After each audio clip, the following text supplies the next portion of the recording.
Kumuha tayo ng update dyan sa Central Visayas dahil nagtaas na ho ng blue alert status kasunod ng paglapit pa ng Tropical Depression Wilma. Yung mga lokal na disaster management offices ay naghahanda na rin para sa pagpapalikas doon sa kanilang mga residente sa mga danger zone na itinuturing. May balita ang Bombo Radio Cebu.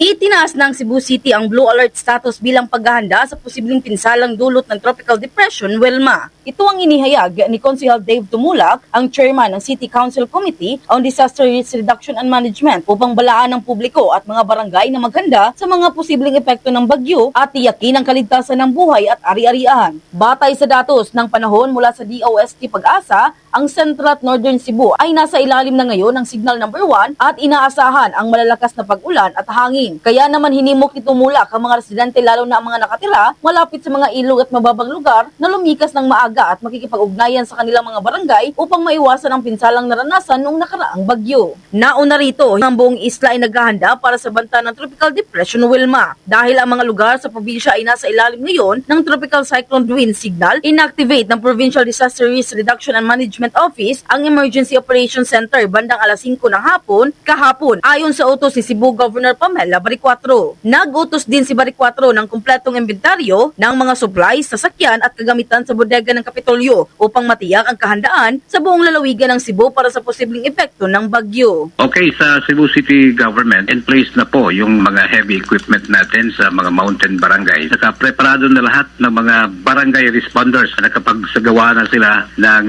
preemptive evacuation. Yung mga Cebu City disaster responders natin, nakantay na at saka ready na sila. Hinihintay na lang natin kung ano yung epekto nitong Tropical Depression Wilma. Mula rito sa lungsod lawigan ng Cebu, Bombo John Nakanyati, this is Bombo Radio Philippines, the number one and most trusted source of news and information. Basta Radio, Bombo. For the most trusted source of news and information, visit our website at www.bomboradio.com. Follow us on Bombo Radio mobile app, Facebook, YouTube, TikTok, and X, formerly Twitter.